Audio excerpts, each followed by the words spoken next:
Saio hau Nafarroako gobernuak diruz lagundu du.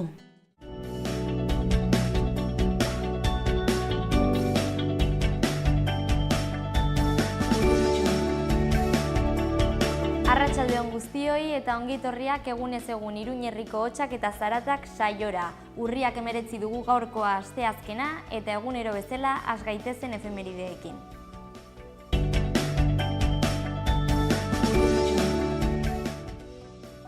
Az gaitezen gaurko efemerideekin. Gaur bezalako egun batean 1469 urtean, Espainian, Valladoliden, Gaztelako Isabel lehenengoa Aragoiko Fernando bigarrenarekin ezkondu zen.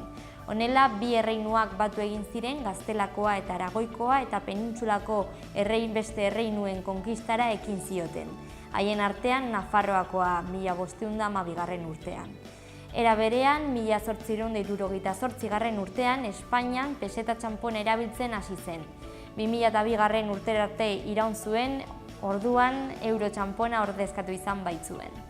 Egunero bezala azter ditzagun gaurko lerroburu nagusiak Aitziberren eskutik. Arratsaldeon Ainhoa, hauxe dira gaur komunak utzizkigun lerroburuak. Urriak 19 gaur polizien legea airean dago. APF eta SPF sindikatuetako afiliatuen 52%ak azken eskaintzaren alde egin dute. Orain, alduguk eta ezkerrak dute giltza. Bertzale Altsasuko alkatea Guardia Zibilen ezkutuko grabaketak salatu ditu. Guardia Zibilen elkarte batek Guardia Zibilen elkarte batek Javier Royorekin egindako bilera baimenik gabe gatu du Madrilgo hedabide digital batean filtratzeko. Aurrera eginez albisteekin, abiadura handiko trenaren Azkoien Herriberri tarteko proiektu bidali dio Nafarroak Madrili eta Sanferminetako taldekako bortxaktaren epaiketa ateak itxita egingo da. Nafarroko auzitegiak ohar bidez jakinarazi duenez, salatzailearen intimitaterako oinarrizko eskubidea babestu behar da.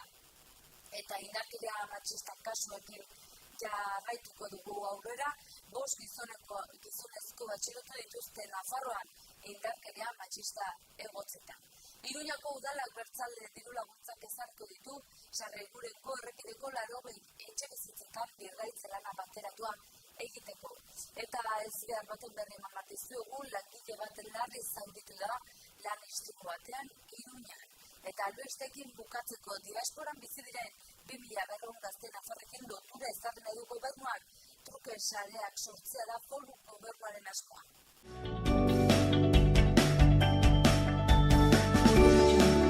Ikus ezagun gaurko diarioen Navarra zen azala. Lerroburu nagusian, Puigdemontek hauteskunde aurreratuak deitzen baditu gobernuak 155 artikulua geldituko du. Azaleko argazkian, Oskar Marine erabateko diseinatzailea izenburupean, artista bere obrak aurkezten ikusten da Nafarroako Unibertsitateko Museoan, aurrean zenbait ikusle dituela bere obren artean. Zinema kartelak eta diskoen portadak tamaina handietan ikusten dira. Gastroenteritisaren birusak 100 nafarrei eragiten die. Gaur polizien legea parlamentura iritsi da sindikatuen gehiengoaren babesik gabe. Nafarroak urtean 100 milioi gutxiagoko ekarpena eginen dio estatuari. Bestalde, Victor Alvarez aurrekandidatuak osasunaren kudeaketa zalantzan jartzen du esaldi honekin. Ez daukat ezer Galiziarren aurka, baina arima osasunistak hemen dauka jendea. Jarraitu dezagun diario de notiziasekin. Montorok 2017 bukatu baino lehen hitzarmen ekonomikoa berritzeko konpromesua adierazi du. Bestalde, polizien legea sindikatuen gehiengorik gabe ailegatu da.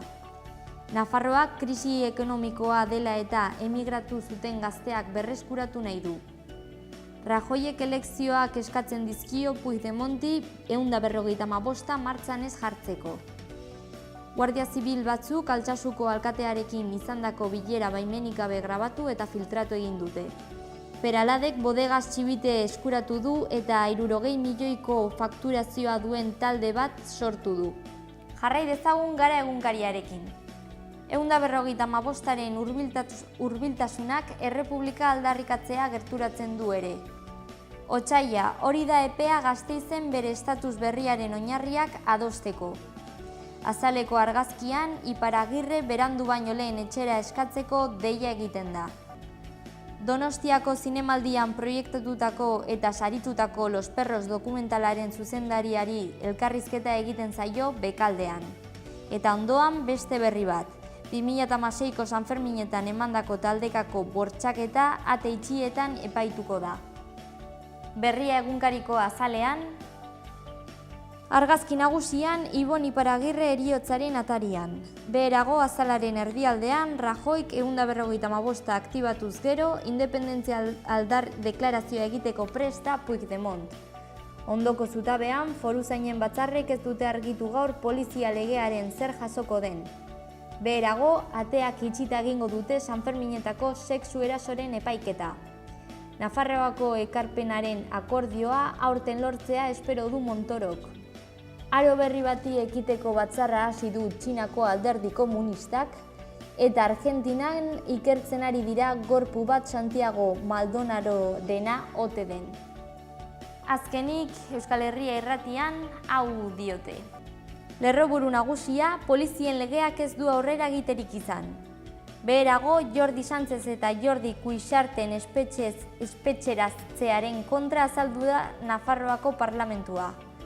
Ondoan, Angel Erro, Katalunia pizten ari da gure libidoa. Altsasuko alkatearekin izandako bilera baimenik gabe grabatu dute Guardia Zibilek. Infrasoinuak berri txarrak taldearen abesti berria. UGT, zerrenda bakarra diskriminatzailea da gaztelania bakarrik dakitenentzat. Diasporan bizi diren 2200 gazte Nafarrekin lotura ezarri nahi du gobernuak. Polizien legea oraindik ere airean dago. Transexualitatea bizipenetik kontatuta. Ate txiki itxiekin eginen da iazko Sanferminetan izan zen bortxaketaren epaiketa. Kaskanteko gizon bat hilda gidatzen ari zen traktorea iraultzean, eta Treblinkara azken trena antzezlana gaur.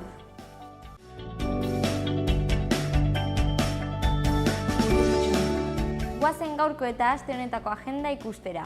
Gaur arratsaldeko 7:00 Txantreako liburutegian hitzaldia, printze txikiaren simbologia eta irakurketa, doako sarrera dauka. Gaur arratsaldeko 7:00 ere Noaingo kulturetxean proiekzioa, dokumental bat, El paisaje que llevo dentro, Noain, Valle de Lorz. 7:00 izango da esan bezala eta doako sarrera dauka. Gaur arratsaldeko 7:00 ere Iturramako Zibiboxean beldurrezko eta fantasiako zine jaialdia. 6. Horror Online Art jaialdia izango da, azken eguna izango da gaur eta doakoa da, txartelakan 6 arte. Gaur arratsaldeko 7:30 Iruñako Gazteriaren etxean liburu aurkezpena, poema bilduma batena. Vértice del sueño, Paco Okainarena, doako sarrera.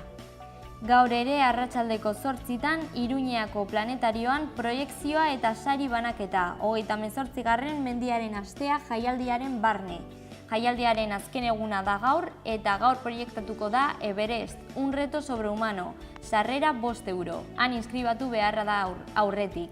Gaur gaueko 10:00 Txintxarri tabernan kontzertua, Niña Koiote Itxiko Tornadoren eskutik, sarrera 8 euro. Bihar gaueko 9:00 Noaingo kulturetxean antzerkia, Quizás izenburuarekin, sarrera 4 euro balio du. Larunbatean gaueko 9:00 Central Cafe Antzokian musika jaialdia, Esto no es rock radical vasco 2, omenaldia izango da eta sarrera 12 euro balio du.